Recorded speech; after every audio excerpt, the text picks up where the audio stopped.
الحمد لله نحمده ونستعينه ونستغفره ونتوب إليه ولا نعبد إلا إياه ونعوذ بالله من شرور أنفسنا ومن سيئات أعمالنا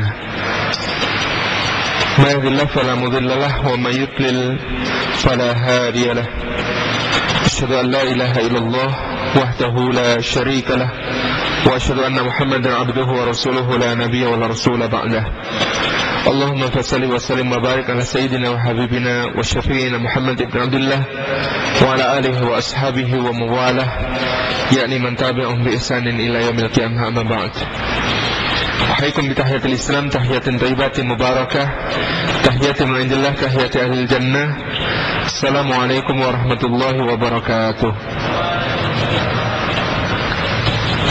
Puji syukur kehadirat Allah Subhanahu wa taala, pada kesempatan sore hari ini kita dipertemukan kembali di dalam majelis Jejak Nabi. Pada hari ini 14 Juli 2011, pertemuan yang ke-9. Dan alhamdulillah, mudah-mudahan Allah jadikan silaturahim pada kesempatan sore hari ini silaturahim yang diridhoi, menjadi wasilah agar Allah memanjangkan umur kita dalam kemanfaatan dan meluaskan rezeki kita di dalam keberkahan. Juga mudah-mudahan majelis kita termasuk apa yang disebutkan oleh Rasulullah SAW di dalam riwayat Imam Muslim, yang menyatakan bahwa di mana satu kaum berhimpun di salah satu rumah Allah, lalu mereka membaca Al-Quran, lalu mereka kemudian mengkajinya di antara mereka, maka kemudian Allah akan mengaruniakan 4 keutamaan besar atas mereka, yakni tercurahnya rahmat, terturunkannya sakinah, dinaungkannya sayap-sayap malaikat, dan Allah Subhanahu wa taala menyebut-nyebut semua di antara kita satu persatu nama-namanya, menyebut-nyebut dengan bangga pada makhluk-makhluk mulia yang ada di sisinya. Dan semoga majelis kita termasuk salah satu taman dari taman-taman surga, sebagaimana Rasulullah menyatakan dalam apa yang disampaikan oleh Abdullah bin Mas'ud, bahwa jika melalui taman-taman surga maka mampirlah walau sejenak. Para sahabat bertanya, apa itu taman-taman surga? Maka Rasulullah menjawab, yakni majelis-majelis zikir dan majelis-majelis ilmu. Pada pertemuan ke-8 yang lalu kita sudah membahas tentang hadirnya Rasul dari kalangan Quraisy. Dari keempat poin yang ada di dalam kertas yang dibagikan kepada hadirin dan hadirat sekalian, kita sudah sampai pada poin yang pertama, yakni bahwa aku adalah doa dari Ibrahim, di mana kemudian Ibrahim di dalam surah Al-Baqarah ayat 129 berdoa, Rabbana wab'ats fihim rasulan minhum yatlu 'alaihim ayatika wa yu'allimuhumul kitaba wal hikmah wa yuzakkihim innaka antal azizul hakim. Wahai Rabb kami, dan utuslah di antara mereka seorang rasul dan dari kalangan mereka sendiri yang membacakan kepada mereka ayat-ayatmu dan mengajarkan kepada mereka Alkitab dan Al-Hikmah, dan juga mentazkiyah mereka. Sesungguhnya Engkau Maha Perkasa lagi Maha Bijaksana. Dan Allah Subhanahu wa taala kemudian menjawab doa Ibrahim itu sebagaimana tertera di dalam surah Al-Jumu'ah ayat yang kedua, ketika Allah memulai kalimatnya dengan yusabbihu lillahi ma fis samawati wa ma fil ardil malikil quddusil azizil hakim. Bertasbih kepada Allah segala apa yang di langit dan di bumi, kepada Allah Sang Raja yang Maha Suci, yang Maha Perkasa lagi Maha Bijaksana. Huwallazi ba'atsa fil ummiyina rasulan minhum yatlu 'alaihim ayatihi wa yuzakkihim wa yu'allimuhumul kitaba wal hikmah wa in kanu min qablu lafi dhalalin mubin.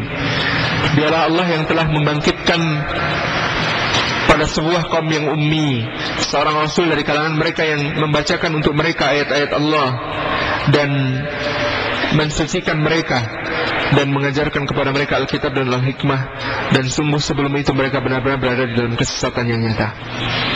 Lalu kita memasuki pada kesempatan sore yang berbahagia ini insyaallah pada poin yang kedua, yakni bahwa Rasulullah menyatakan aku adalah kesempurnaan nikmat Allah atas orang-orang beriman.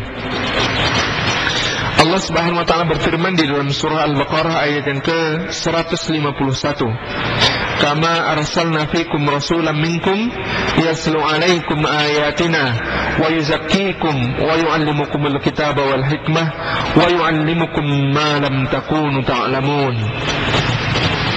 Ayat ini berbunyi kama arsalna, sebagaimana demikian itu pula telah kami utus, fikum di dalam kalangan kalian sendiri, rasulan seorang rasul, minkum dari antara kalian, yatslu yang membacakan, alaikum atas kalian ayatina ayat-ayat kami, wa yuzakkikum dan mentazkiyah kalian, wa yuallimukum dan mengajarkan kepada kalian alkitab kitab, wal hikmata dan hikmah, wa yuallimukum dan mengajarkan kepada kalian ma lam takunu ta'lamun apa-apa yang belum kalian ketahui. Ayat ini surah Al-Baqarah ayat ke-151 sebenarnya dimulai dengan ayat yang ke-150 di mana Allah mengatakan wali utimma ni'mati 'alaikum wa la'allakum tashkurun, dan supaya kami sempurnakan nikmatku atas kalian dan supaya kalian bersyukur. Apa yang dimaksud dengan kesempurnaan nikmat di ayat yang ke-150, wali utimma nikmati, dan supaya aku sempurnakan nikmatku atas kalian, yaitu adalah pada ayat yang ke-151 ini Allah mengatakan kesempurnaan nikmat itu adalah kama arsalna fikum rasulan minkum, sebagaimana yakni adalah telah kami utus di antara kalian seorang rasul dari kalangan kalian sendiri. Sekali lagi Allah menegaskan tugas kerasulan yang diemban oleh Rasulullah SAW.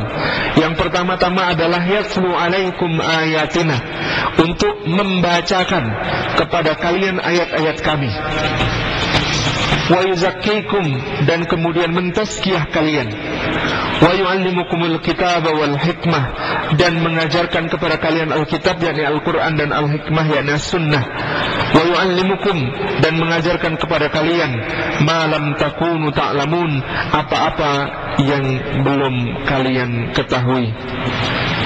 Lalu di surah Al-Baqarah ayat ke-152 Allah kemudian memberikan satu perintah kepada orang-orang beriman yang sudah mendapatkan kesempurnaan nikmat, yakni dengan diutusnya Rasulullah, dengan kata-kata fazkuruni azkurkum washkuruli wala takfurun.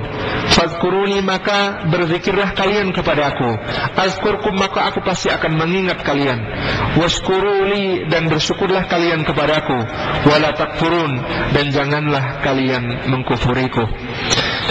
Hadirin hadirat yang dimuliakan Allah, ayat ini adalah satu penegasan tentang hadirnya Rasulullah SAW sebagai sebuah nikmat, karunia Allah yang diberikan kepada orang-orang yang beriman. Dalam suatu kisah ba'da perang Hunain, kita kemudian bisa menyimak satu peristiwa yang sangat luar biasa yang menunjukkan betapa Allah adalah mengaruniakan nikmatnya berupa Rasulnya ke tengah-tengah orang-orang Ansar sebagai sebuah karunia yang sangat agung. Kisahnya adalah tentang perang Hunain. Wa yauma Hunain id a'jabatkum kasratukum, kata Allah, dan ingatlah juga hari Hunain ketika jumlah kalian yang banyak itu telah membuat kalian takjub pada diri sendiri. Pada waktu itu pasca penaklukan kota Makkah, Rasulullah SAW bersama para sahabat kemudian bergerak ke arah kota Taif. Di kota Taif ini berdiam kabilah Hawazin dan Sakif, kabilah yang kemudian menentang dakwah dengan penentangan yang luar biasa, di mana kita mengingat dulu Rasulullah ketika datang ke sana, Rasulullah pernah diusir, disakiti, dan kemudian nyaris dibunuh dan harus kemudian berlindung di sebuah kebun anggur, lalu kemudian didatangi oleh malaikat Asyabain dan kisah seterusnya. Nah, ketika itu kemudian bersama para penduduk Makkah, total jumlah Rasulullah dan para sahabat yang berangkat menuju Taif ketika itu ada sekitar 12.000 orang. Di mana orang Arab itu punya ungkapan tentang jumlah, gitu ya.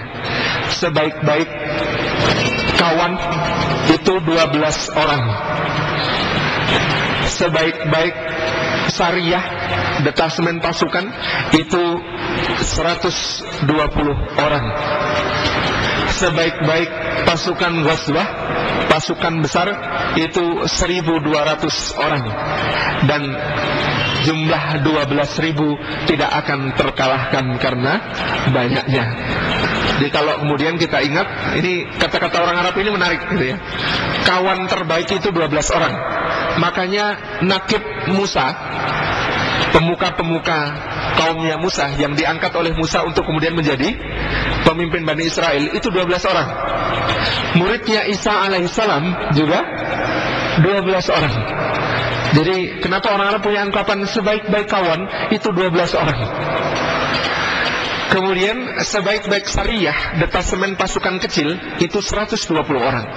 Sebaik-baik pasukan ghazwah, pasukan umum itu 1.200 orang. Dan jumlah 12.000 tidak akan terkalahkan karena banyaknya. Ini ungkapan orang Arab. Nah, maka ketika itu mereka berangkat ke Taif dari Makkah ini dengan 12.000 pasukan.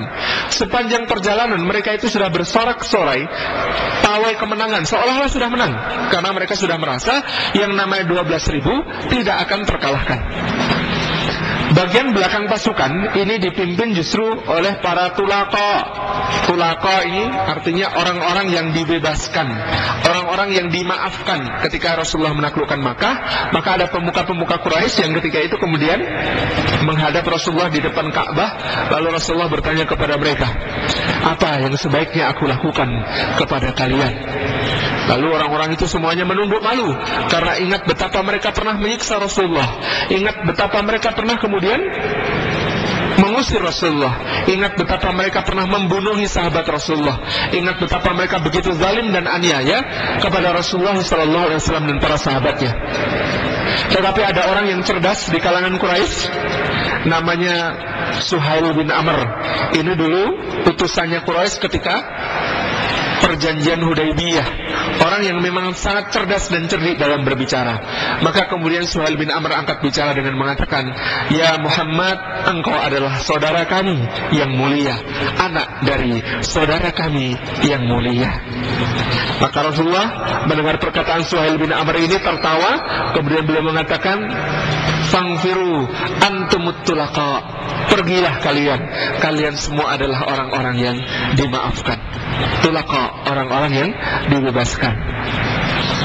Pada hari ini tidak ada celaan atas kalian. Maka aku mengatakan seperti apa yang dikatakan Yusuf kepada saudara-saudaranya, yaitu Yusuf itu ketika kemudian sudah menjadi pejabat di Mesir, saudara-saudaranya datang sebagai pengungsi, saudara-saudaranya datang sebagai orang yang paceklik. Tapi kemudian beliau mengatakan sebagaimana dikatakan Yusuf, tidak ada celaan hari ini atas kalian, kalian semuanya bebas.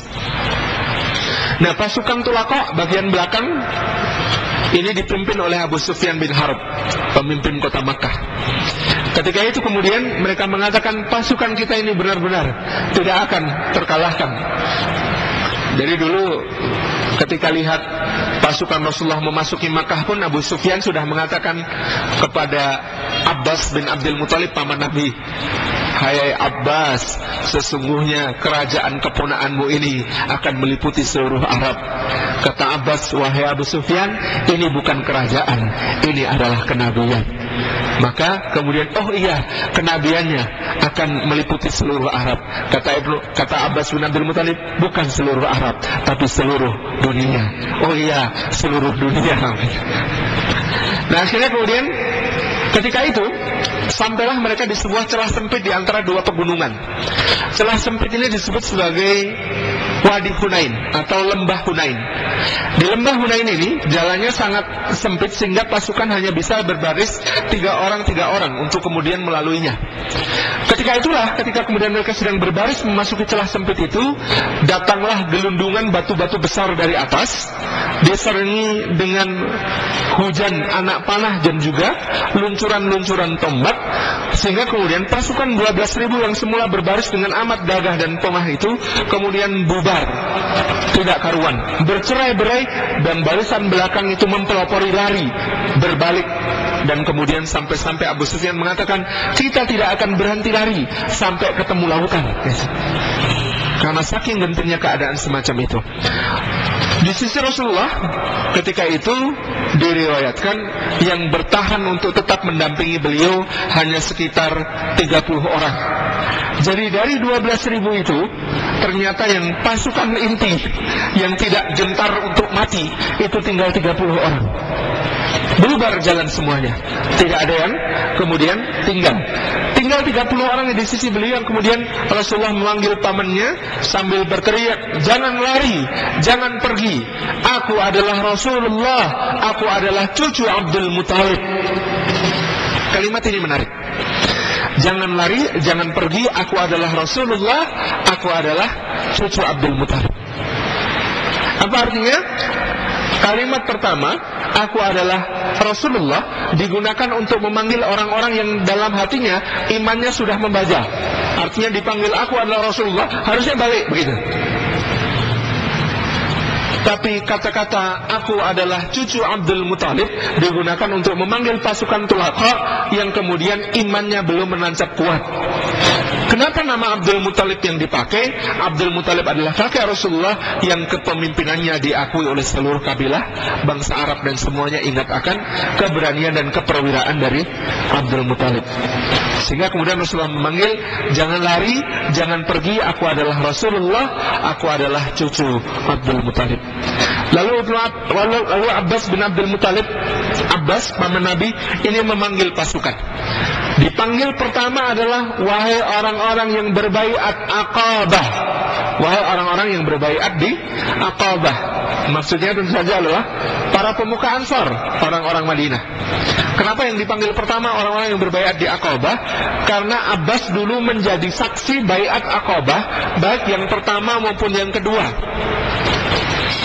Sehingga dia ingat betul orang-orang Ansar itu sudah pernah berbaiat kepada Rasulullah untuk rela mati bersama beliau dan membela beliau.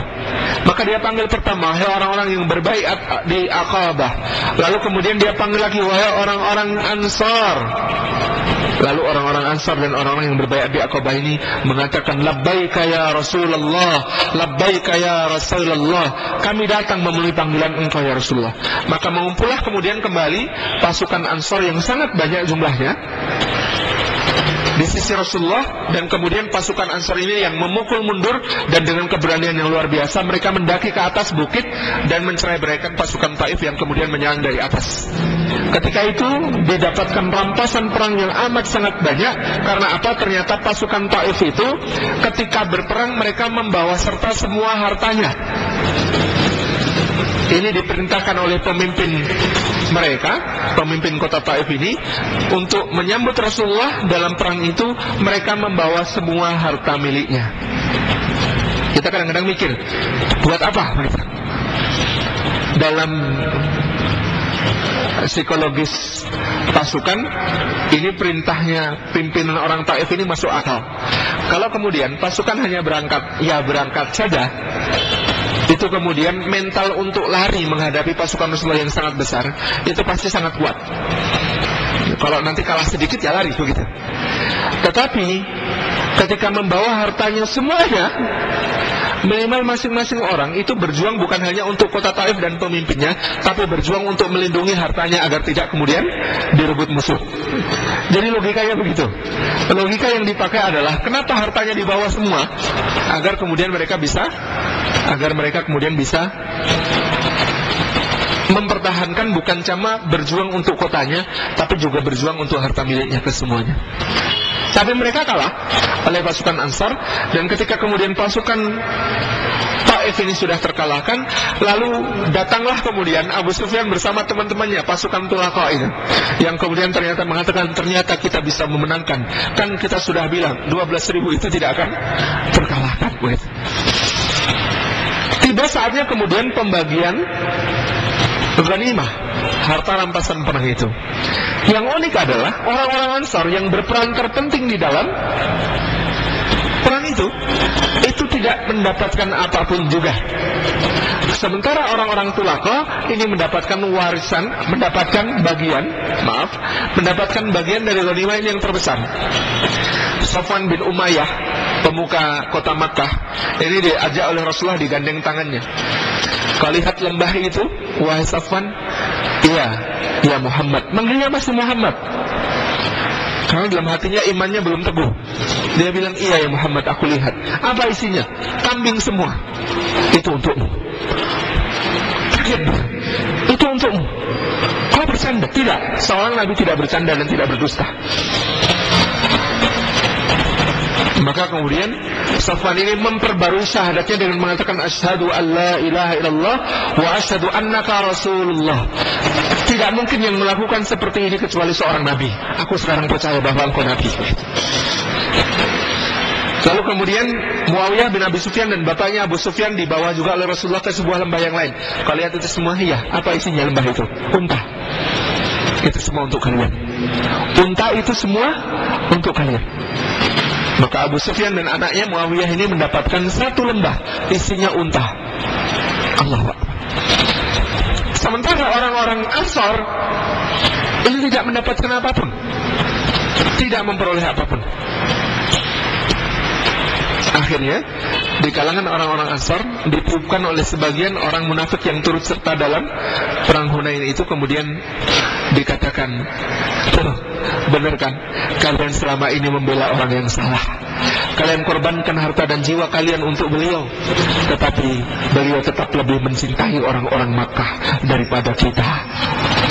Jadi kata orang-orang Ansar itu sebagiannya itu ditiup-tiup, dihasut-hasut oleh orang-orang munafik.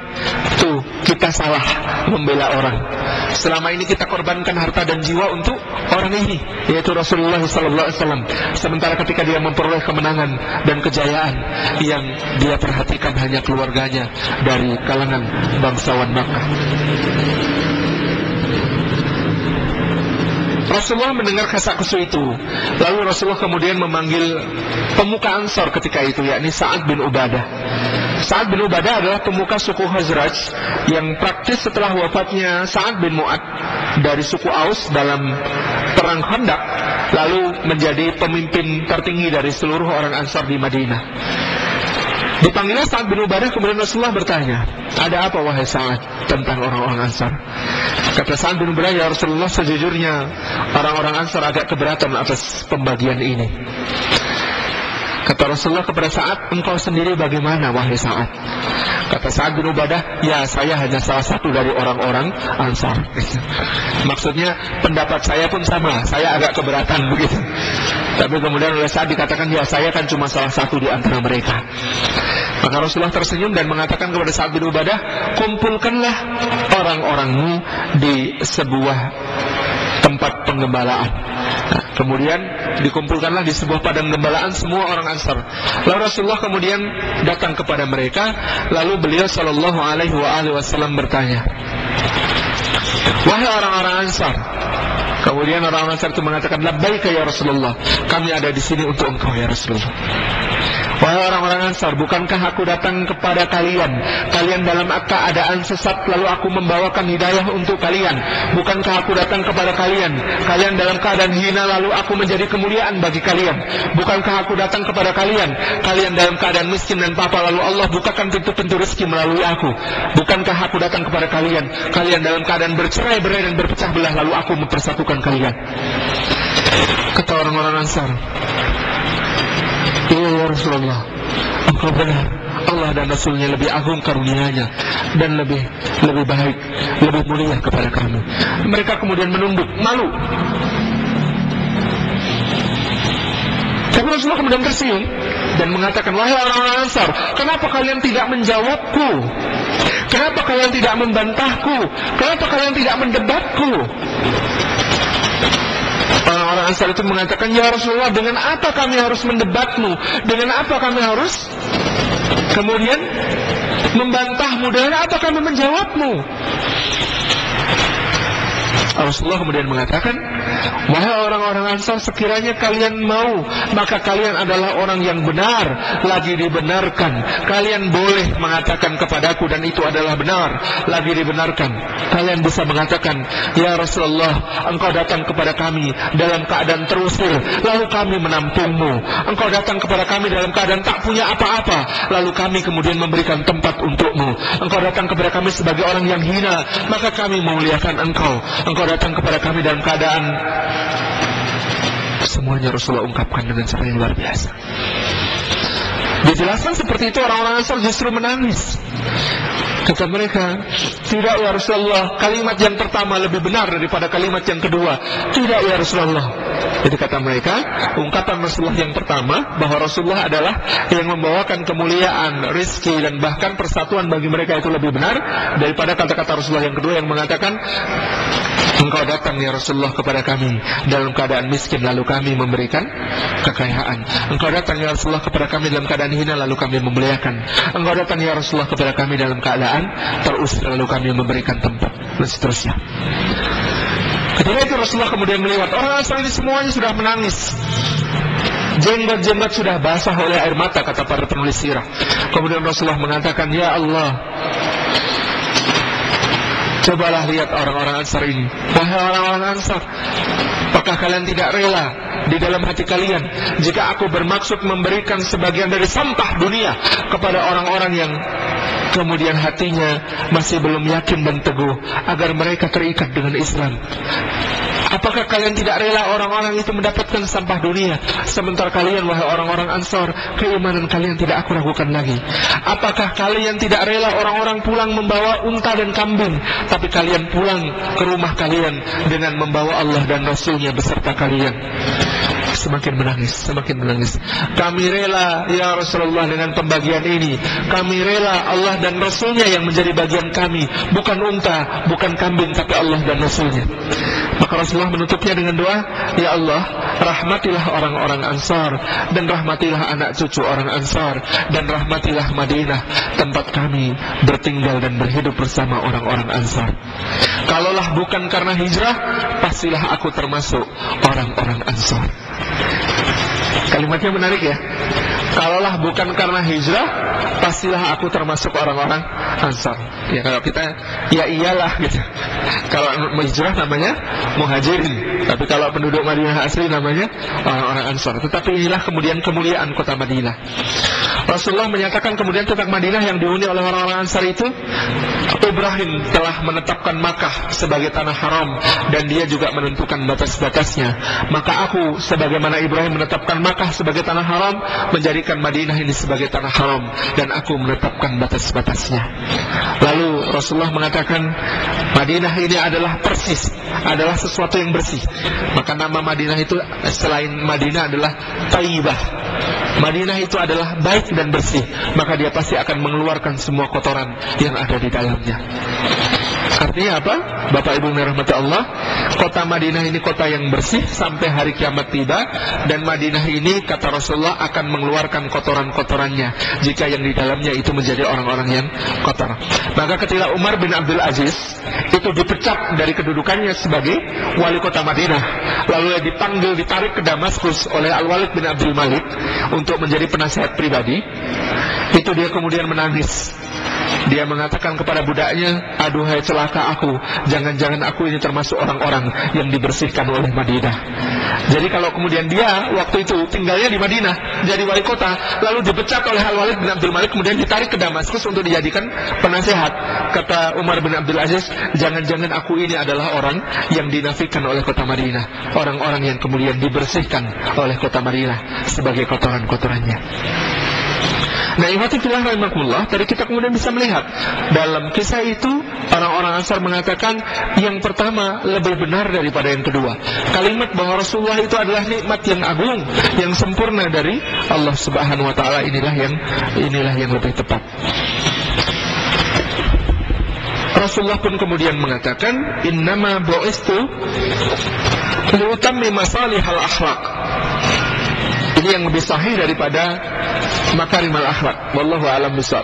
Tapi riwayat yang lebih sahih mengatakan, innama bu'istu liutammima masalihal akhlaq. Sesungguhnya aku ini diutus tidak lain tidak bukan untuk menyempurnakan salihal akhlak. Akhlak yang baik, akhlak yang mulia, akhlak yang indah, yang bagus, yang terpuji.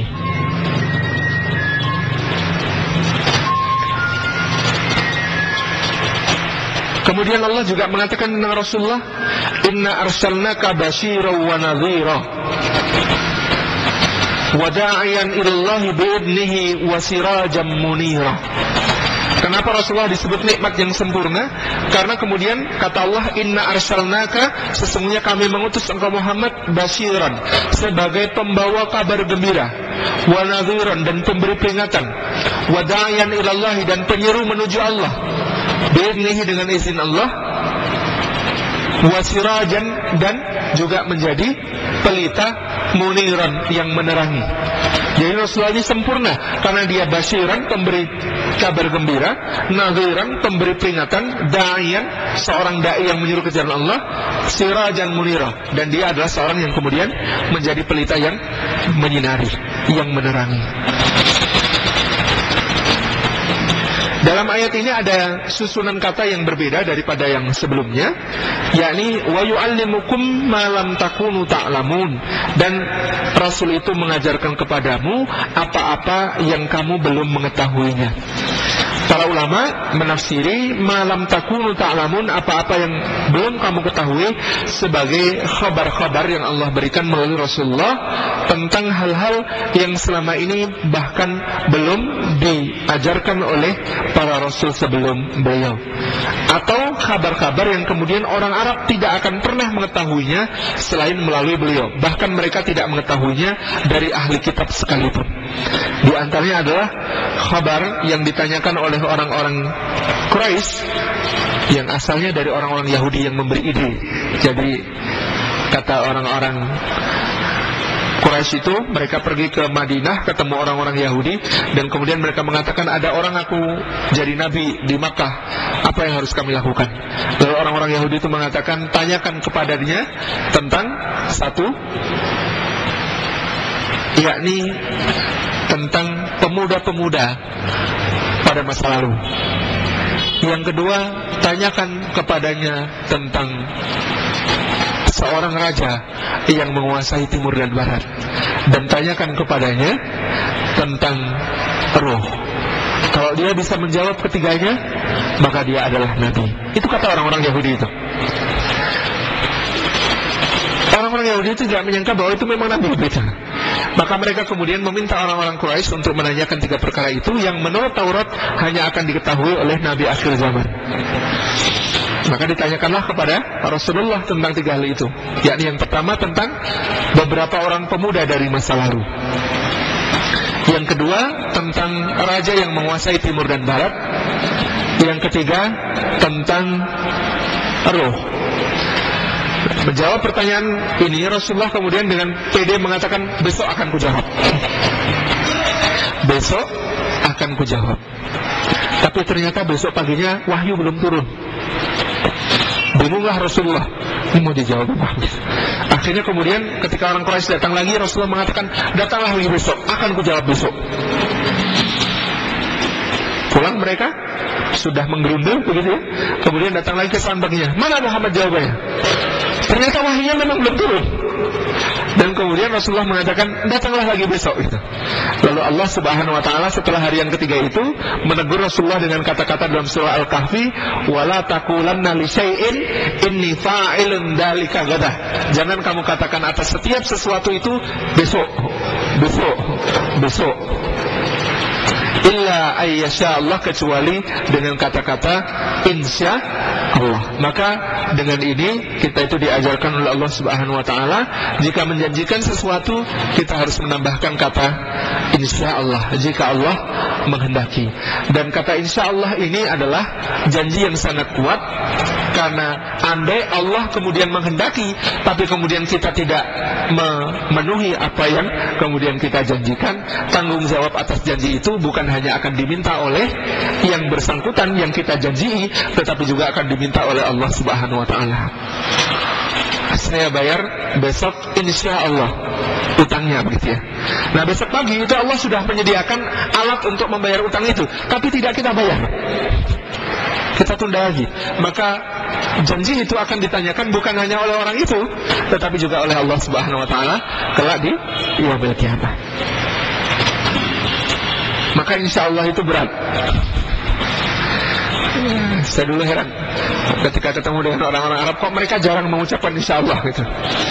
Dan itu bisa menjadi ukuran. Kalau tidak memakai insya Allah, ini kemungkinan kok tidak dipenuhi gitu. Tapi kalau sudah mengucapkan insya Allah, maka mereka akan kemudian memenuhi. Fadkuruni adkurkum waskuruni wala takfurun. Di ayat ke-152 surah Al-Baqarah ini Allah mengatakan, Fadkuruni maka ingatlah kalian akan aku, azkurkum maka aku pasti akan mengingatmu. Rasulullah SAW kemudian mewartakan kepada kita firman Allah di dalam sebuah diskusi, bahwa jika hambaku mengingatku, maka aku akan mengingatnya.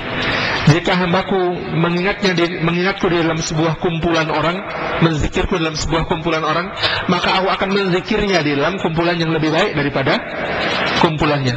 Jika hambaku mendekat kepadaku sehasta, maka aku akan mendekat kepadanya sedepah. Jika hambaku datang kepadaku dengan berjalan, maka aku akan menyambutnya dengan berlari-lari kecil.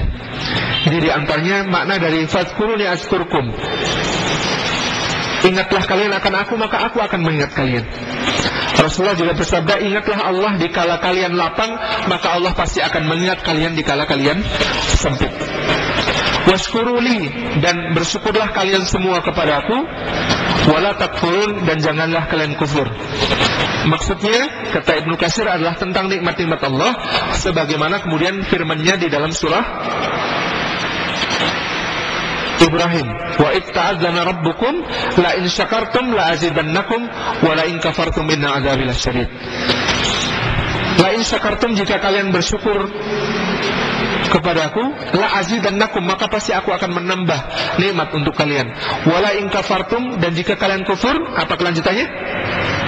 Harusnya kalau struktur tata bahasa Arab, kalau la in syakartum la azidannakum wa la in kafartum, harusnya ya itu la u'adzibannakum, aku pasti akan mengazab kalian. Harusnya begitu. Tapi di antara sifat halim atau maha santumnya Allah Subhanahu wa taala itu, kemudian ternyata Allah tidak mengatakan la u'adzibannakum, aku pasti akan mengazab kalian, tidak. Tapi Allah mengatakan inna adzabi lasyadid, sesungguhnya azabku itu sangat pedih. Jadi Allah tidak mentakyin, tidak memastikan kalau kalian kufur aku pasti akan, tidak. Tetapi kemudian Allah memberikan peringatan, wala in kafartum, kalau kalian kufur, inna adzabil syadid, ingatlah sesungguhnya azabku itu sangat pedih. Jadi luar biasa, susunan kalimatnya itu sangat agung. Kita ini bersyukur kepada Allah, Allah ini begitu halim, begitu maha santun. Seandainya kalimatnya kemudian wala in kafartum la u'adzibannakum, gitu ya, kalau kalian kufur maka pasti akan kuazab kalian, ini jauh lebih berat bagi seorang hamba. Seakan-akan pintu untuk kemudian bertaubat, pintu untuk kemudian memohon ampun atas kekufuran kita pada nikmat-nikmat Allah, dan kelalaian kita mensyukuri nikmat-nikmatnya ini kemudian tidak akan terampunkan. Tapi Allah hanya mengingatkan bahwa inna azabi lasyadid, sesungguhnya azabku itu sangat pedih. Kemudian kita bisa melihat bahwa Rasulullah adalah nikmat Allah atas orang beriman juga di dalam surah Ali Imran ayat yang ke-164. Laqad mannallahu 'alal mu'minina id ba'atsa fihim rasulan min anfusihim yatlu 'alaihim ayatihi wa yuzakkihim wa yu'allimuhumul kitaba wal hikmah wa in kanu min qablu lafi dhalalin mubin. Laqad, sungguh benar-benar, sungguh benar-benar, lanya artinya sungguh, qadnya artinya benar-benar. Manna, telah memberi nikmat, maka ada nama Allah itu ya, kalau kita sering munajat itu ya Hannan, ya Mannan, ya Mannan, wahai zat yang maha memberikan nikmat. Siapa yang telah memberikan nikmat? Allahu Allah al-mu'minina, atas orang-orang beriman. Ingatlah ketika. Jadi kalau idza artinya ketika, tapi kalau itu kalau diterjemahkan artinya ketikalah. Apa ketikalah itu? Karena idza itu artinya ketika, tapi kalau gitu ya, itu perintah untuk berketika. Maka artinya ketikalah. Ketikalah itu artinya ingatlah ketika, begitu ya. Ingatlah ketika ba'asa, dia telah mengutus fihim, di kalangan orang beriman itu, rasulan, seorang rasul, min anfusihim, dari kalangan mereka sendiri, yatlu, yang membacakan, alaihim, atas mereka, ayatihi, ayat-ayat Allah, wa yuzakkihim, dan mentazkiyah mereka, wa yu'allimumul kitaba wal hikmah, dan mengajarkan kepada mereka Alkitab dan Al-Hikmah, wa inkanu, dan adalah mereka, min qablu, sebelum itu, lafi, benar-benar berada di dalam, dolalin, kesesatan, mubinin, yang nyata.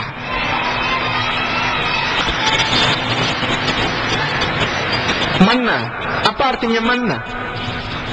Apa bedanya manna dengan an'ama? An'ama artinya memberikan nikmat, tapi manna juga artinya memberi nikmat. Kata Syekh Qutb rahimahullah ta'ala dalam Fidlul Quran, kata manna lebih agung daripada kata an'ama, karena kemudian kata manna berarti nikmat yang tanpa perhitungan, tanpa sebab dari mereka, dan tanpa kemudian imbalan apapun. Kalau an'ama gitu ya, memberikan nikmat, itu tidak seagung manna, karena manna ini artinya Allah memberikan nikmat yang tanpa batas, unlimited, tak terhingga, tanpa hitungan, juga tanpa sebab dari mereka. Bukan karena orang-orang beriman itu punya jasa apapun atas Allah, Allah mengaruniakan seorang rasul itu. Juga bukan karena ada imbalan tertentu yang akan diberikan oleh mereka kepada Allah Subhanahu wa ta'ala. Maka kata manan, pemberi nikmat, begitu ya, ini hanya pantas disandang oleh Allah Subhanahu wa ta'ala. Kalau kita mau pakai kata manan dalam nama kita, depannya harus ditambah abd. Jadi Abdul Manan, Abdul Manan. Tidak boleh manan dipakai nama, itu nggak boleh, karena ini adalah satu sifat yang tidak mungkin dimiliki oleh seorang hamba. Hanya Allah Subhanahu wa ta'ala yang memiliki. Tanpa hitungan, tanpa sebab dari mereka, dan bahkan tanpa imbalan apapun. Al-mu'minin, atas orang-orang beriman. Rasul itu nikmat Allah atas siapa? Ternyata adalah atas orang-orang beriman. Ingatlah ketika ba'asa, Allah membangkitkan fihim, di kalangan mereka, rasulan, seorang rasul, min anfusihim. Kata Ibnu Katsir, kenapa Rasul itu harus min anfusihim, dari kalangan mereka sendiri, agar tersambung, agar terhubung, agar kemudian bisa menyampaikan sesuai dengan amanah Allah Subhanahu wa ta'ala. Ini makna dari min anfusihim. Tapi tambahan makna lagi, kata Syekh Qutb di dalam Fidlul Quran, min anfusihim artinya hubungan antara Rasulullah dengan orang-orang beriman adalah hubungan jiwa. Karena kata anfus itu dari nafas, jamak dari nafas, artinya jiwa-jiwa. Min anfusihim, dari yang sejiwa-jiwa dengan mereka. Ini sama dengan ayat tentang istri ya, di surah Ar-Rum, ayat yang ke-21 yang sering kita cantumkan dalam undangan itu. Wa min ayatihi an khalaqalakum min anfusikum. Dari, kita kan terjemahannya sering dari jenis kalian sendiri. Kata anfus itu terjemahkan jenis. Ini salah satu bentuk terjemahan saja. Tapi kata anfus juga bisa berarti jiwa kan. Artinya apa? Pasangan yang akan melahirkan sakinah itu pertama-tama pasangan yang harus sejiwa. Kesejiwaan itu apa? Kesejiwaan itu iman. Rasulullah mengatakan al-arwahu junudun mujannadah. Roh itu adalah seperti pasukan yang kemudian diatur, pasukan yang dibariskan, pasukan yang kemudian dikomandoi. Al-arwahu junudun mujannadah. Roh-roh itu seperti pasukan yang berbaris-baris, yang bertata-tata, beratur-atur. Idza ta'arafat ittafaqat. Kalau mereka saling mengenal, pasti langsung sepakat. Jadi ruh itu seperti pasukan. Kalau saling mengenal, pasti langsung sepakat. Tetapi kalau tidak saling mengenal, ikhtilafat, kata Rasulullah, maka mereka pasti kemudian akan saling berselisih.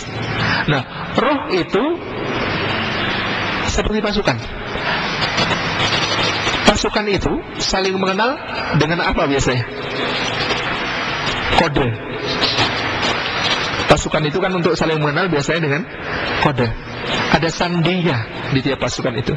Kalau biasanya mukhayyam itu ya, kemah bareng-bareng beberapa orang ikhwan dibagi 2 kelompok, malam-malam kemudian perang-perangan gitu. Tuh biasanya kemudian itu pakai sandi untuk mengenali ini teman apa musuh gitu kan. Ini teman apa musuh. Dulu kami resepnya biasanya di kelompok kami itu kalau bikin sandi, sandinya sandi jumlah. Jumlahnya harus 10 misalnya. Jadi kalau satu mengatakan 4, jawabannya 6. Kalau satu mengatakan 3, jawabannya 7. Kalau satu mengatakan -1, jawabannya 11 gitu. Wangel gitu. Musuhnya itu awalnya pasti akan bingung, kok ini sandinya betul-betul gitu.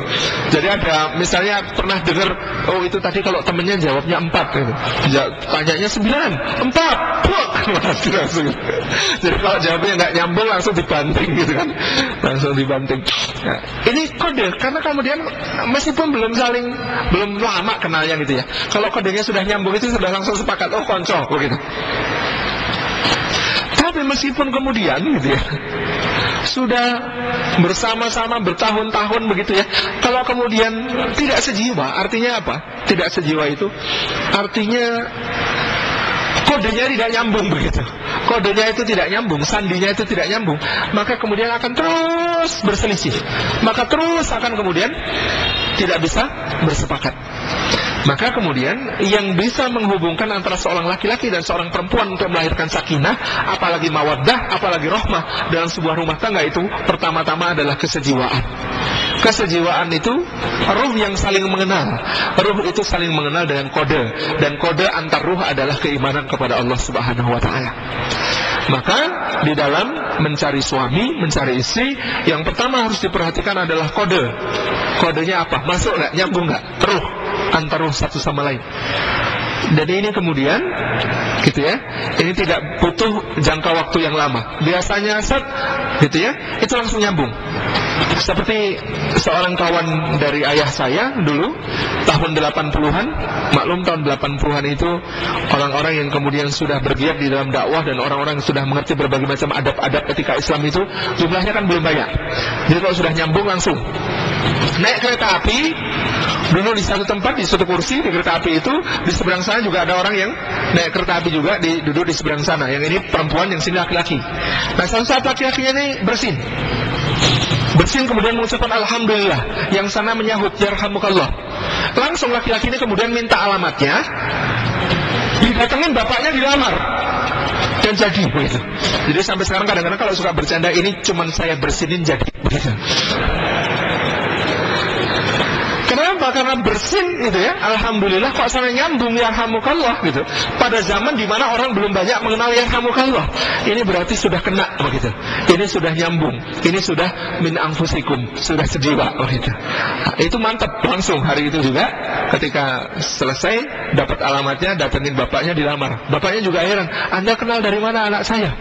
"Dari kereta, Pak."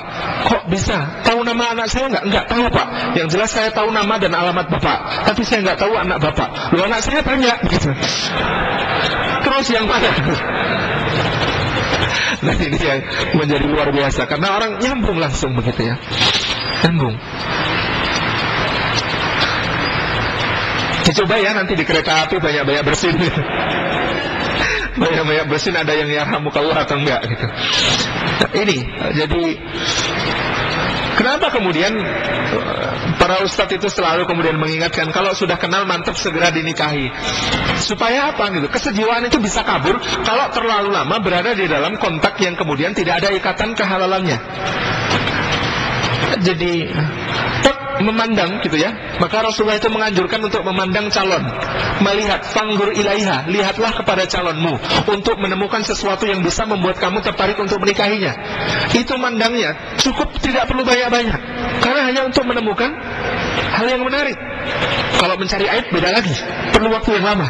Tapi karena cuma untuk menemukan hal yang menarik, maka itu sebentar saja, sudah itu cukup. Karena kalau sudah lebih dari yang sebentar yang dihajatkan itu makin lama makin buram.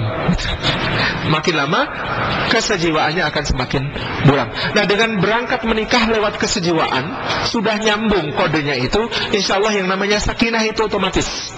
Litaskunu ilaiha, pasti kamu akan kemudian cenderung dan merasa tentram kepadanya. Dan sesudah itu kamu boleh membangun wa ja'ala bainakum mawaddatan wa rahmah. Allah akan menjadikan di kalangan kalian al-mawaddah atau cinta yang menggebu-gebu, cinta yang menggelora, dan ar-rahmah, cinta yang kemudian hanya memberi tak harap kembali bagi sang surya menyinari dunia. Ini di antaranya. Sebentar, kok tadi sampai di sana kita bahas apa? Min anfusihim, dari kalangan kalian sendiri. Hubungannya, kata Said Qutb, adalah hubungan jiwa. Jadi antara Rasulullah dengan kita pun hubungannya hubungan jiwa. Maka hubungan jiwa itu antara Rasulullah dengan umatnya adalah hubungan yang sangat pribadi, hubungan yang sangat halus, hubungan yang sangat dalam, dan hubungan yang akan mempertemukan kita dengan Rasulullah kelak di yaumil qiyamah. Bagaimana kemudian Rasulullah melihat hubungan itu? Rasulullah mengatakan, kullu ummati yadkhulul jannah illa man aba. Semua umatku itu masuk surga kecuali yang enggan. Itu sahabat itu bingung, garuk-garuk kepala. Maksudnya ya Rasulullah, kok ya ada orang enggan masuk surga itu? Kullu ummati yadkhulul jannah illa man abah. Semua umatku masuk surga kecuali yang enggan. Mungkin ini sahabat yang tanya ini yang tidak mengalami loro-loponya kemudian ketika dulu perjuangan di dalam menegakkan Islam di awal-awal di kota Makkah gitu ya. Mungkin masuk Islamnya ketika Islam sudah jaya. Jadi masih agak garuk-garuk kepala ketika kemudian dikatakan ada orang enggan masuk surga. Maka Rasulullah kemudian mengatakan, ya, man ata'ani dakhala jannah wa man asani faqad abah. Siapa yang kemudian taat kepadaku maka dia masuk surga, dan siapa yang kemudian bermaksiat kepadaku maka dia enggan untuk memasuki surga. Ini agak lucu ya. Ini saking cintanya kepada Rasulullah tapi arahnya salah begitu ya. Diperingatkan, saya ini mencintai hadis Rasulullah, baik yang sahih maupun yang dhaif. Dhaif kan hadis begitu.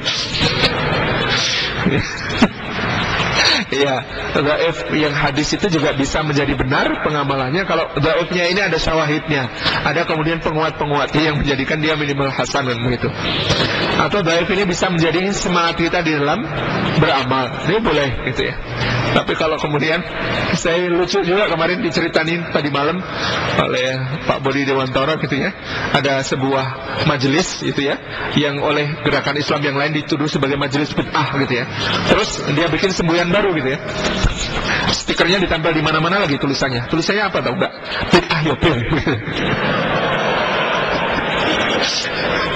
Jadi itu di motor, di mobil ada tulisan bid'ah yobel gitu. Terus di atasnya itu ada tulisan nama majelisnya gitu ya. Saya juga garuk-garuk kepala gitu. Bid'ah yobel gitu. Ya kalau bid'ah ya jangan yobel ya. Kalau bukan bid'ah, bismillah kita ikuti. Kalau kemudian ada unsur bid'ah di dalamnya, kita bersihkan sedikit demi sedikit begitu. Minangfisim, hubungannya hubungan jiwa gitu ya, hubungan jiwa yang sangat dalam antara Rasulullah dengan orang-orang yang mengikutinya. Sampai kemudian Rasulullah menunjukkan hubungan itu tidak terbatas oleh ruang dan waktu. Satu hari di hadapan para sahabat dari Tuhan Jami'an, Rasulullah mengatakan, alangkah rindunya aku, kata Rasulullah, kepada ikhwan-ikhwanku. Para sahabat kemudian bertanya, ya Rasulullah, bukankah kami ini ikhwan-ikhwanmu? Kami ini saudara-saudaramu ya Rasulullah. Kata Rasulullah, bukan, kalian antumul ashabi.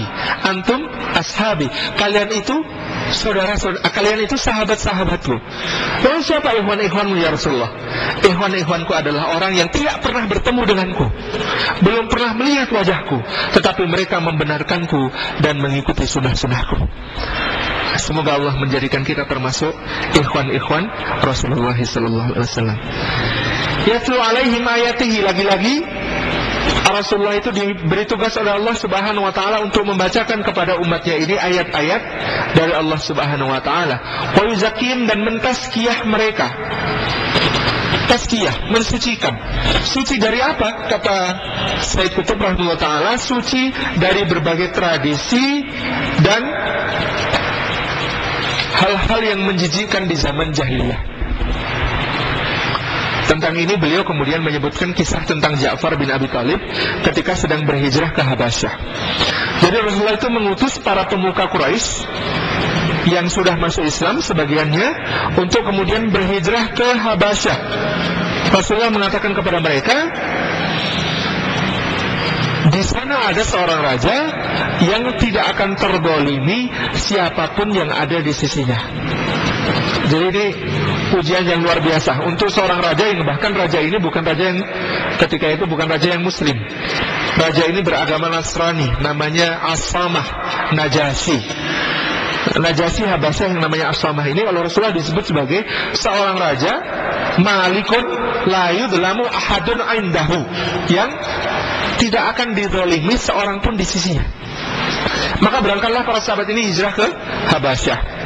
Kebertepatan Raja Habasyah ini adalah sahabat dari diplomat ulung Quraisy namanya Amr bin Al-As. Nah, Amr bin Al-As kemudian diutus juga oleh para tokoh Quraisy untuk membawa kembali orang-orang yang hijrah ke Habasyah ini. Karena memang target Rasulullah, orang-orang yang hijrah ke Habasyah ini akan mensyiarkan Islam sebagai sebuah agama baru, menjadi headline berita di seluruh dunia. Kenapa kalau di Makkah terus, itu ya cuma terbatas di Makkah saja, karena orang-orang Quraisy mencoba untuk menutup semua akses masuk maupun keluar kaum muslimin.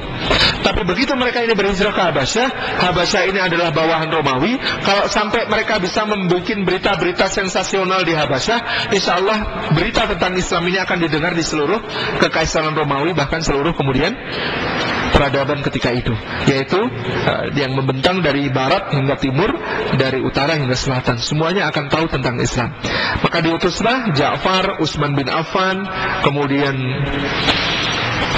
Abu Salamah Al-Mahzumi, kemudian Ummu Habibah binti Abi Sufyan, kemudian sahabat-sahabat yang lain untuk kemudian pergi ke Habasyah. Di sana kemudian mereka bermukim, mendapatkan perlindungan sang raja, sampai satu hari Amr bin Al-As datang. Misi Amr adalah bawa mereka pulang, hidup atau mati. Jadi bawa orang-orang yang hijrah ke Habasyah ini pulang, hidup atau mati. Maka menghadaplah Amr kepada sang raja. Tuan, beberapa orang kerabat kami datang ke negeri Tuan sebagai pelarian, maka kembalikanlah mereka kepada kami, dan kaum mereka itu lebih mengetahui tentang urusan mereka daripada Tuhan. Kata Najasyi, aku tidak akan memutuskan sesuatu sampai aku mendengar dari kedua belah pihak. Ini yang dimaksud oleh Rasulullah. Malikun, seorang raja, la yudlamu ahadun indah, yang tidak akan dizalimi seorang pun di sisinya. Dan itu ditunjukkan dengan sikap yang luar biasa. Aku tidak akan memutuskan satu perkara apapun sebelum mendengar dari kedua belah pihaknya. Lalu kemudian dipanggillah para sahabat yang hijrah ke Habasyah itu. Mereka bersepakat untuk memilih Ja'far bin Abi Thalib sebagai juru bicara. Lalu kemudian Najasyi berkata, ini utusan kaum kalian datang kemari meminta kepadaku agar menyerahkan kalian kepada dia supaya dibawa kembali ke Makkah. Apa pendapat kalian? Kata Ja'far, wahai Tuan, sesungguhnya dahulu kami adalah kaum yang menjijikkan. Ini hebatnya Ja'far, dia memilih diksi dengan kata-kata kami kaum yang menjijikkan. Dan kemudian dia sebutkan hal-hal yang menjijikkan, bahkan menurut As-Samah Najasyi Habasyah ini. Kami itu memakan bangkai, kami itu kemudian mengubur anak perempuan kami hidup-hidup, kami menyembah berhala, kami mengundi nasib dengan anak panah, kami meminum khamr dan berjudi, kami bahkan berzina. Nah, ini semua hal yang menjijikkan dalam agama Nasrani yang dianut oleh Najasyi As-Samah ini. Lalu kata Ja'far bin Abi Thalib, Allah Subhanahu wa ta'ala memberikan nikmat kepada kami berupa diutusnya seorang rasul dari kalangan kami, seorang yang kami kenal kebaikan nasabnya. Nasabnya adalah yang paling mulia di antara kami. Kami kenal kebaikan akhlaknya. Dia adalah orang yang paling terpercaya, sampai digelari Al-Amin oleh seluruh kaum kami. Dia diutus menjadi nabi lalu menyeru kami untuk kemudian meninggalkan segala perbuatan terkutuk itu, untuk kemudian mengesahkan Allah semata, tidak lagi menyembah berhala, untuk memakan yang baik-baik dan meminum yang baik-baik, untuk berbuat baik, menyambung silaturahim, dan berbuat baik kepada fakir miskin dan juga anak yatim. Lalu karena kami mengikuti seruan Nabi itu, kaum kami ini marah kepada kami dan menyiksa kami, melakukan kedaliman-kedaliman yang aniaya kepada kami. Maka wahai Tuan Raja, janganlah engkau mengembalikan kami kepada mereka yang akan membuat fitnah atas agama kami ini. Begitu Ja'far mengatakan begitu, kata As-Samah, demi Allah, tinggallah di negeriku, aku akan melindungi kalian selama aku masih kuat dan masih hidup. Lalu kemudian Najasyi mempersilahkan semuanya untuk pulang. Malamnya Amr bin Al-As mikir-mikir, apa yang bisa saya lakukan lagi untuk membuat orang-orang ini pulang? Kata Amru, saya tahu, saya akan kemudian membuat Ja'far dan teman-temannya itu bicara tentang Isa. Karena apa? Amru tahu pendapat Ja'far bin Abi Thalib dan kawan-kawannya tentang Isa pasti berbeda dengan pendapat dari Najasyi Ashromah tentang Isa. Hari berikutnya kemudian dengan menyerahkan hadiah-hadiah yang lebih indah lagi, kemudian Amru mengatakan, Tuan Raja, silahkan tanya kepada mereka apa pendapat mereka tentang Isa dan ibunya. Ketika itu kaum muslimin berunding, ini bagaimana? Kalau kita ngomong beneran Isa cuma manusia biasa, matilah kita. Tapi kalau kita kemudian mengatakan Isa itu Tuhan, kafirlah kita. Pilih mana? Mati apa kafir? Akhirnya kemudian Ja'far mengatakan, aku yang akan bicara. Ini masalah akidah. Kata Ja'far, akidah kita harus kita katakan sebenarnya, tetapi kita harus kemudian bisa membuat raja ini memahami mengapa kita mengatakan demikian. Tuan Raja, kata Ja'far, sebelum saya sampaikan pendapat saya tentang Isa yang mulia beserta ibunya yang suci, izinkan saya bacakan beberapa ayat yang turun kepada Nabi kami Muhammad SAW. Apakah yang mulia berkenan untuk mendengar? Ya, silahkan bacakan. Nah ini ikhwafillah, menunjukkan bahwa yang namanya membacakan Quran ini memang salah satu cara berdakwah yang paling agung, paling utama. Dan Rasulullah Sallallahu Alaihi Wasallam mengatakan, hal yang paling patut kamu ambil dari pengajarannya adalah mengajarkan Al-Quran. Jadi gaji dari mengajarkan Al-Quran itu adalah salah satu penghasilan yang kata Rasulullah paling baik. Kayak ada yang kemarin tanya ya, itu apakah tidak termasuk menjual ayat-ayat Allah dengan harga yang murah? Maksud dari kata-kata wala tashtari bi ayatillahi samanan qalila, jangan kamu jual ayat-ayat Allah dengan harga yang murah, itu maksudnya adalah kalau ayat Allah mengatakan halal, kita mengatakan kayaknya nggak boleh itu. Kalau ayat Allah mengatakan haram, sepertinya kalau ditambahin ini sedikit jadinya boleh, itu halal. Nah itu tashtaru bi ayatillahi samanan qalila, itu menjual ayat Allah dengan harga yang murah demi mendapatkan keuntungan dunia. Tetapi yang namanya mengajarkan ayat-ayat Allah itu di masa Umar ibn Khattab termasuk profesi dengan tunjangan paling tinggi dari negara adalah profesi para pengajar Al-Quran. Jadi kalau ada yang mengajar IPA per jam itu dibayar 60.000, mengajar Quran harusnya minimal 7 kali lipatnya. Nah alhamdulillah, di dalam peristiwa ini kemudian Ja'far membacakan surah Maryam.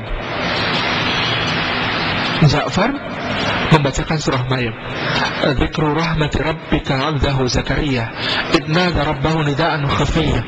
Seterusnya. Indah sekali bacaannya sampai tentang kisah Maryam, sampai tentang kisah Isa. Akhirnya kemudian ini Raja Najasyi, di samping kiri kanannya ini ada uskup-uskup yang sangat banyak, para kardinal begitu ya, yang bajunya merah, juga para uskup yang bajunya putih begitu. Ini semuanya kemudian nangis, bercucuran air matanya mendengarkan tuturan Al-Quran tentang Isa dan ibunya. Nangis. Ini yang digunakan oleh Ahmad Didat ketika berdebat dengan seorang pendeta Metodis di Afrika Selatan, di Uban. Kata Ahmad Didat, tolong jawab dengan jujur, kisah tentang Maryam itu mana yang lebih Anda suka? Kisahnya Quran apa kisahnya Bible? Kata para pendeta itu, kayak memang kisahnya Quran itu lebih memuliakan mereka berdua. Kenapa? Karena diksi-diksinya itu memang sangat indah, kalimat-kalimatnya sangat agung. Misalnya ketika Maryam didatangi malaikat, itu kalimat-kalimat Quran itu lebih indah, lebih agung daripada kalimat-kalimat yang ada dalam Bible. Sangat agung. Nah, ketika itu bercucuran air mata mereka. Nah, sudah selesai Ja'far membaca, kemudian mereka masih bercucuran air mata, maka Ja'far kemudian mengucapkan akidahnya. Kata Ja'far, kami beriman bahwa Allah adalah Tuhan yang disembah dan tiada ilah selain Dia. Sementara Isa adalah kalimatnya, rohnya, Rasulnya, yang kemudian Allah karuniakan pada perawan suci Maryam untuk dikandung sebagai manusia dan kemudian lahir menjadi seorang nabi dan rasul di muka bumi. Kaget, semua yang hadir kaget. tadi dibacakan surah Maryam itu mereka sudah menduga ini pasti akan dikatakan dia juga anak Tuhan sebagaimana kita yakini. Tapi para uskup itu kemudian mendengus kesal. Kok begitu? Gitu maksudnya para uskup itu. Kok begitu? Harusnya bukan seperti itu. Kata Najasyi, demi Allah, apa yang kalian ucapkan dengan yang aku imani tentang Isa dan ibunya tidaklah berbeda kecuali seperti ini. Jadi dia mengacungkan dua jarinya dan mengatakan tidak berbeda kecuali seperti ini. Nah, kata kemudian para uskup, ya begitu aja, gitu, mendengus semuanya. Itu bedanya jauh, gitu maksud mereka, gitu kan? Itu bedanya jauh. Walaupun kalian kesal, aku pasti tetap akan melindungi mereka. Nah, ini yang terjadi. Nah, imatifillah rahimakumullah, pelajaran Ja'far bin Abi Thalib. Kita kemudian ketika akan dalam bahaya ya, ketika mengucapkan akidah sendiri itu dalam bahaya, kita kemudian bisa memulainya dengan sesuatu yang bisa diterima, yakni ayat-ayat Al-Quranul Karim. Saya bacakan. Nah, kemudian dia bacakan, sudah dibacakan, tersentuh semua hati, menangis semua uskup-uskup itu, baru kemudian Ja'far ini kemudian memperlihatkan kepada hadirin akidahnya.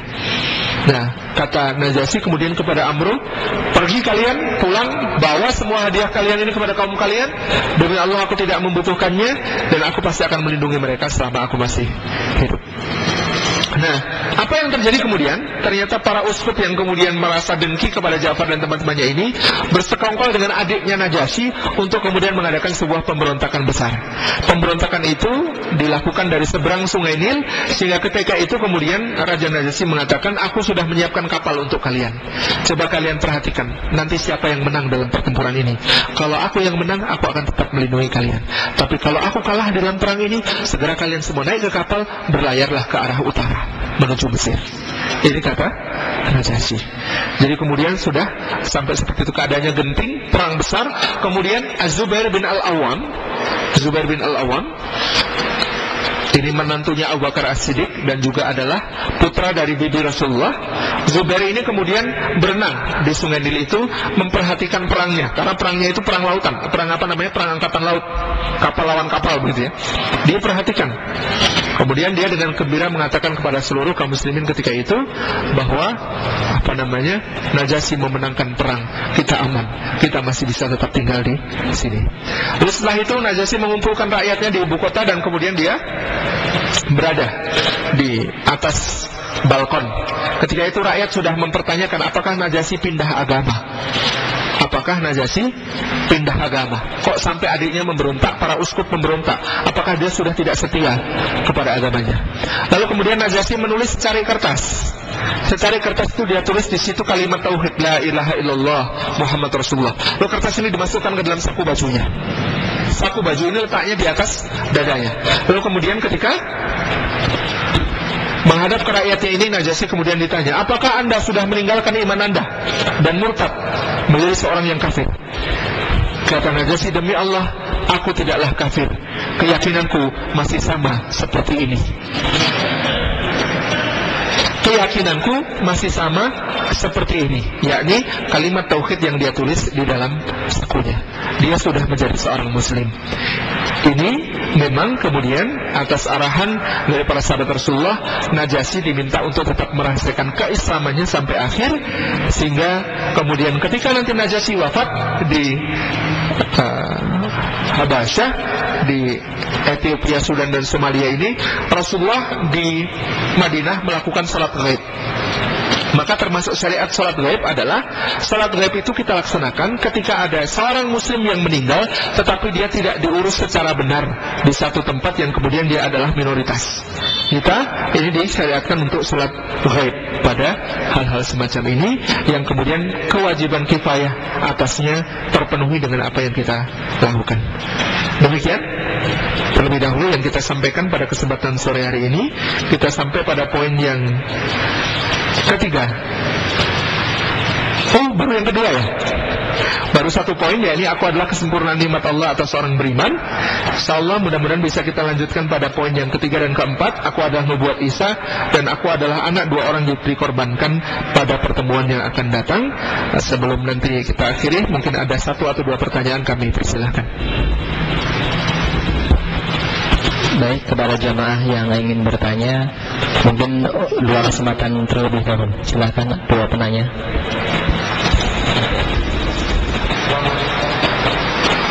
Waalaikumsalam.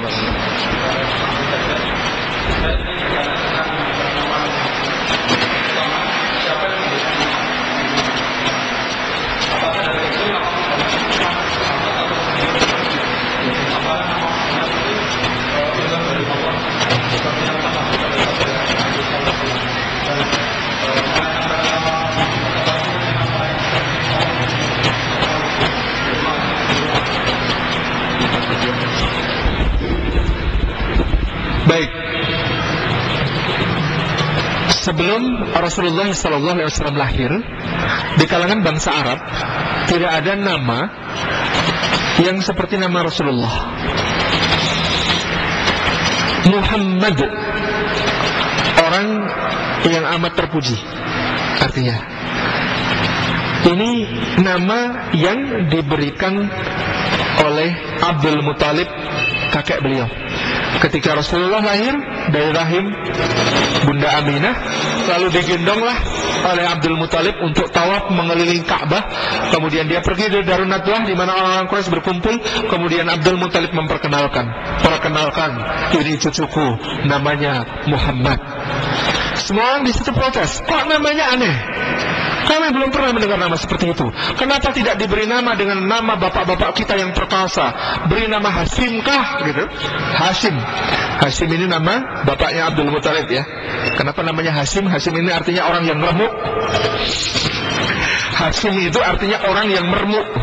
Kenapa disebut orang yang meremuk? Karena Hashim ini orang yang memulai tradisi menjamu para tamu haji dengan sarit. Sarit ini roti yang diremukkan dengan lauk kuah daging.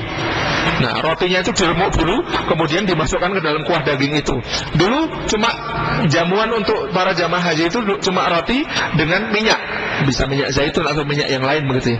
Tapi sejak masa Hashim gitu ya, dia si peremuk roti ini kemudian membuatnya sebagai sebuah remukan yang kemudian dimasak dalam kuah daging dan lezat sekali. Maka namanya Hashim, untuk mengenang bahwa dia suka meremukkan roti gitu, untuk menjamu tamu-tamu haji. Atau kenapa tidak diberi nama Fihr atau Ghalib atau Lu'ai atau kemudian Kinanah gitu? Kenapa tidak diberi nama-nama pahlawan-pahlawan besar kita di masa lalu itu gitu? Maka kemudian mungkin memang biidznillah peneguhan dari Allah kepada hati Abdul Muthalib, dan ilham itu juga dari Allah Subhanahu wa taala. Dia tetap mengatakan, tidak, namanya Muhammad, namanya Muhammad, namanya Muhammad. Demi Allah, walaupun kalian mencelaku, namanya tetap terpuji, namanya tetap terpuji, namanya tetap terpuji. Maka nama Muhammad ini adalah nama yang unik dan agung. Ini kan kata benda. Biasanya ini nama kata benda pasif. Kata Muhammad artinya yang dipuji atau yang terpuji. Orang Arab itu jarang memakai nama kata benda kok pasif. Biasanya kata benda aktif yang dipakai nama. Maka misalnya ada Hashim yang meremukkan, bukan Muhsyam. Muhsyam artinya yang diremukkan itu. Ini adalah sesuatu yang langka dan unik begitu. Nah, apakah Rasulullah memiliki nama-nama yang lain? Iya, nama beliau yang lain adalah Ahmad. Sebagaimana diwartakan oleh Isa alaihissalam, nama beliau adalah Ahmad. Dan memang Rasulullah pernah di Bani Sa'ad, ketika beliau disusui oleh Halimatus Sa'diyah, gitu ya, di pemukiman Bani Sa'ad itu, dia oleh teman-temannya dipanggil Ahmad. Karena kata mereka, nama Muhammad itu hanya cocok kalau kau sudah jadi raja. Kami panggil engkau Ahmad. Sama artinya, tapi nilai rasanya, namanya orang Badui, itu rasa bahasanya lebih kokoh, rasa bahasanya lebih peka. Jadi mereka kemudian memanggil beliau dengan kata Ahmad. Dan ternyata nama Ahmad ini juga adalah nama yang kemudian diwartakan oleh Isa bin Maryam alaihissalam. Nanti kalau kita sudah mempelajari tentang nubuat Isa, kabar gembira yang dibawa oleh Isa. Ada nama-nama Rasulullah yang lain yang diriwayatkan, tapi nama ini riwayatnya tidak sahih. Misalnya Yasin, ada surah Yasin. Apa itu Yasin? Ada riwayat yang dhaif mengatakan Yasin adalah nama Rasulullah. Kemudian ada nama lain, Taha. Apa itu Taha? Itu adalah nama Rasulullah. Ini juga riwayatnya dhaif. Meskipun kita kalau sholawatan tetap pakai itu, ala Yasin Habibillah, ala Toha Rasulullah gitu ya. Padahal riwayatnya dhaif bahwa itu nama Rasulullah sallallahu alaihi wasallam gitu. Ini nama beliau memang Allah sudah kokohkan bahwa nama beliau adalah Ahmad atau Muhammad. Sementara nama panggilan itu karena di kalangan bangsa Arab lazim nama panggilan ini dipakai. Rasulullah itu kunyahnya dipanggilkan dengan nama anak laki-laki beliau yang pertama yaitu Al-Qasim. Maka orang sering memanggil Muhammad sebagai Abul Qasim. Ini nama penghormatan, kebiasaan orang Arab. Pak Fulan, bapaknya Qasim gitu. Nah, kemudian nama Muhammad ini pernah menjadi satu hal yang menarik gitu ya. Ketika Rasulullah mengatakan kepada Abu Bakar, lihatlah bagaimana Allah melindungi aku wahai Abu Bakar. Mereka mencela Muzammam sementara namaku adalah Muhammad. Jadi ketika itu setelah turunnya surah Al-Lahab, Ummu Jamil, istrinya Abu Lahab itu marah-marah. Dia cari-cari Rasulullah kemana-mana sambil bawa batu. Dia kemudian mengatakan masih penyair itu si Muzammam. Jadi Muhammad artinya yang terpuji, kalau Muzammam artinya yang tercela. Jadi dia bikin nama sendiri untuk Rasulullah gitu. Yaitu si Muzammam. Mana Muzammam itu? Ku cari dia. Kalau kulihat akan kuremukkan bibirnya yang sudah mencelaku dengan syair-syairnya. Jadi dia anggap surah Al-Lahab itu syairnya Muhammad. Sehingga dia cari-cari Rasulullah, kemudian dia cari-cari mana Muzammam. Ketemu Abu Bakar lagi berdiri, padahal Rasulullah ada di sampingnya. Tapi Allah menutupi pandangannya Ummu Jamil ini sehingga Rasulullah tidak tampak. Kemudian, hai Abu Bakar, mana temanmu itu si Muzammam si tercela? Kalau dia memang penyair, aku juga punya syair untuknya. Lalu dia kemudian bersyair, Muzammam si tercela kami tentang, pada perintahnya kami tak mau ikut. Apa panjang syairnya itu. Kemudian dia pulang lagi. Kata Abu Bakar, ya Rasulullah, apakah dia tidak melihatmu? Iya, Allah menutupi aku dari pandangan Ummu Jamil. Lihatlah wahai Abu Bakar, tidakkah kau lihat bagaimana Allah melindungi dan menjaga aku? Bukan cuma penjagaan fisik, maksud Rasulullah adalah mereka suka mencela si Muzammam, padahal aku ini Muhammad. Siapa itu Muzammam? Jadi yang dicela itu Muzammam, bukan Muhammad. Karena nama Muhammad ini nggak bisa dicela. Oh, namanya yang terpuji, bagaimana mau mencela gitu. Dan inilah yang kemudian menjadi mukjizat Rasulullah, di antaranya adalah nama beliau. Nama beliau ini nama yang tidak bisa dihinakan. Ngeci tepinya itu bingung, sampai harus kemudian diubah namanya menjadi Muzammam. Padahal Muzammam bukan nama beliau.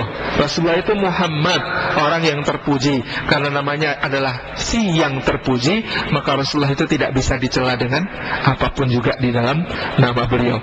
Orang itu mau ngejek Muhammad tetap akan memuji. Celakalah Muhammad itu, tetap orang yang terpuji kan gitu. Jadi Allahu Akbar, ini adalah nama ini diantara kemudian kemukjizatan, satu karunia agung dari Allah Subhanahu Wa Taala untuk beliau. Wallahu a'lam bishawab. Baik, satu penanya terakhir, kami beri kesempatan. Ya, silakan. Mungkin maju jelas, maju. Jelas.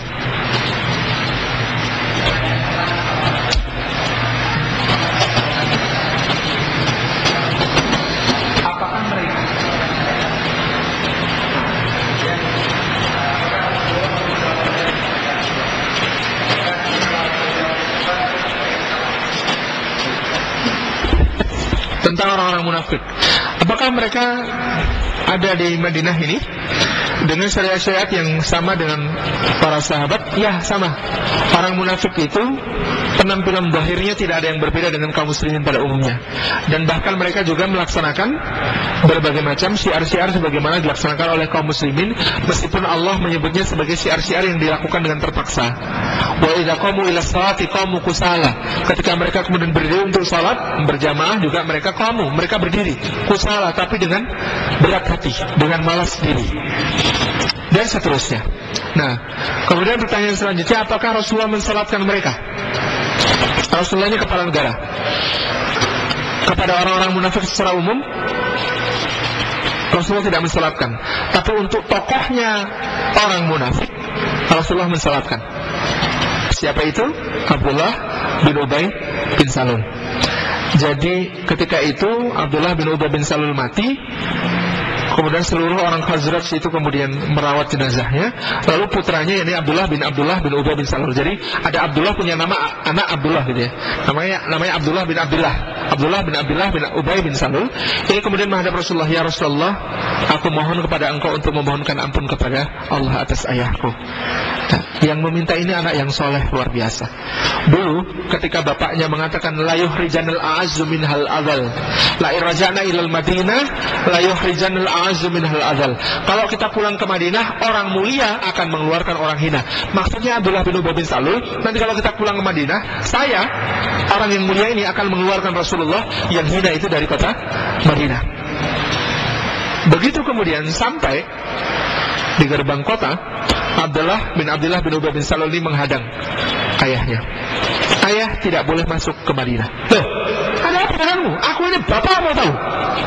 Kata anaknya, iya, tapi orang mulia belum mengizinkan ayah untuk masuk ke kota Madinah. Ayah adalah orang hina dan orang mulia itu adalah Rasulullah. Kalau Rasulullah mengizinkan ayah masuk, baru ayah boleh masuk. Kamu ayah durhaka ya. Nah, kemudian perdebatan ayah dan anak ini, Rasulullah datang kemudian mengatakan, ada apa ya Abdullah? Ayahku tidak akan masuk sebelum engkau izinkan ya Rasulullah. Aku mengizinkan bahwa dia masuk.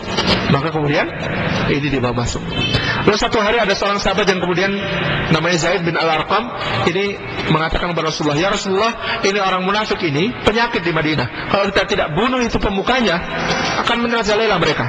Jadi perintahkan kepada kami akan bunuh Abdullah bin Ubay bin Salul. Berdirilah Abdullah bin Ubay bin Salul mengatakan, ya Rasulullah, kalau engkau ingin membunuh ayahku, tolong jangan perintahkan orang lain, perintahkan aku. Sebab apa? Kalau yang membunuh adalah orang lain, maka di Madinah ini aku adalah orang yang paling mencintai ayahnya dibanding semua orang. Kalau aku sampai melakukan pembalasan dendam karena aku mencintai ayahku, maka aku akan kafir karena aku membunuh seorang mukmin. Maka jangan perintahkan orang lain ya Rasulullah, perintahkan aku sendiri untuk membunuh ayahku. Kenapa? Kalau yang diperintahkan untuk membunuh ayahnya itu orang lain, kata Abdullah bin Abdullah, saya akan dendam kepadanya dan saya pasti akan membunuh dia. Dan kalau saya membunuh dia, saya dosa besar, saya bisa kafir. Kata Abdullah bin Ubay bin Salul, tapi kalau kau perintahkan saya untuk membunuh, saya lebih mencintai engkau ya Rasulullah daripada ayahku, maka aku pasti akan melaksanakan apa yang kau perintahkan. Suatu hal yang luar biasa. Nah, ketika kemudian orang ini datang, Abdullah bin Abdullah datang ketika ayahnya meninggal, ya Rasulullah, tolong sholatkan ayahku. Rasulullah kemudian segera berangkat untuk mensolatkan. Di tengah jalan dihadang sama Umar. Mau kemana ya Rasulullah? Mau mensolatkan Abdullah bin Ubay? Tidak ya Rasulullah, tidak akan saya biarkan. Kenapa? Allah melarangmu untuk mensolatkan orang munafik ini. Siapa bilang? Ayatnya kan begini, kata Umar. Umar membaca surah An-Nisa itu, bahwa intastaghfir lahum aw la tastaghfir lahum, kalau kau mintakan ampun atau tidak kau mintakan ampun sama saja. Kau baca Umar, kata Rasulullah, dikatakan oleh Allah kau mintakan ampun atau tidak kau mintakan ampun sama saja. Kalau sama saja, aku memilih untuk memintakan ampun, hai Umar. Begitu ya. Tapi tidak boleh Rasulullah, karena kau mintakan ampun atau tidak kau mintakan ampun, kata Allah, la yaghfirullahu lahum, Allah tidak akan mengampuni mereka. Hai Umar, Allah mengatakan, kalau kau mintakan ampun 70 kali, Allah tidak akan mengampuni. Akan ku mintakan ampun bapaknya Abdullah ini lebih dari 70 kali. Siapa tahu Allah masih mau mengampuni. Umar bingung, sudah tidak punya alasan untuk mencegah Rasulullah. Akhirnya kemudian Rasulullah mensalatkan, dan sesudah itu baru turun ayat yang berikutnya, yang kemudian sesudah itu Rasulullah sudah tidak boleh lagi mensalatkan yang lain. Cukup untuk satu orang ini, yakni Abdullah bin Ubay bin Salul. Nah, larangan untuk mensalatkan jenazah orang munafik ini untuk siapa? Untuk Rasulullah. Yang lain tetap dibolehkan. Artinya apa? Untuk tokoh masyarakat, pemimpin kaum, atau otoritas, pemegang otoritas keagamaan, yang kalau kemudian dia mensalatkan akan dianggap sebagai sebuah pemuliaan. Sementara kaum muslimin yang lain tidak ada larangan untuk mensalatkan mereka. Ini hanya sebuah sanksi sosial kepada kemunafikan itu, agar orang lain mengambil pelajaran. Nek ngono gitu ya, kalau dia begitu maka dia tidak akan disalatkan oleh pemimpin kita, tidak akan dihormati oleh pemimpin kita. Sekira demikian tentang salat terhadap jenazah orang munafik. Daftar orang munafik itu tidak ada yang tahu. Kita tidak bisa mengklaim seseorang itu munafik atau bukan, begitu ya. Hatta bahkan Umar bin Khattab itu karena tahu yang membawa daftar orang munafik adalah Hudzaifah ibnul Yaman, itu setiap salat jenazah, setiap ada orang meninggal, dia selalu kemudian mengikuti Hudzaifah. Kemanapun Hudzaifah pergi, dia ikuti. Kalau Hudzaifah mensalatkan, dia ikut sholat, kalau Hudzaifah tidak mensolatkan, Umar tidak ikut sholat begitu. Karena tidak tahu. Lalu satu hari Umar kemudian mengatakan, hai Hudzaifah, bersumpahlah kepadaku, apakah namaku ada di daftar orang munafik? Bayangkan Umar yang sudah dijamin surga, sahabat Rasulullah yang terdekat, itu masih khawatir dia akan dijatuh ke dalam sifat kemunafikan. Nah kalau kita, jadi saya sampai meminta Hudzaifah bersumpah, bersumpahlah kepadaku hai Hudzaifah, apakah namaku ada di dalam daftar itu? Apa kata Hudzaifah? Demi Allah ya Amirul Mukminin, aku dilarang oleh Rasulullah untuk memberitakan daftar itu kepada siapapun, tidak satupun, termasuk engkau. Nangis Umar. Tapi akhirnya Hudzaifah kasihan, wahai Amirul Mukminin, engkau adalah sahabat Rasulullah, itu cukup bagimu, tidak usah kau tanyakan lagi. Itu artinya sebenarnya di dalam daftar itu tidak ada nama Umar gitu ya. Karena Umar nangis, Hudzaifah kasihan, kemudian mengatakan, cukuplah engkau sebagai sahabat Rasulullah, tidak ada lagi, sudah cukup begitu. Ini wallahu a'lam bishawab. Baik, demikian kajian kita pada hari ini. Kami ulangi lagi untuk jamaah yang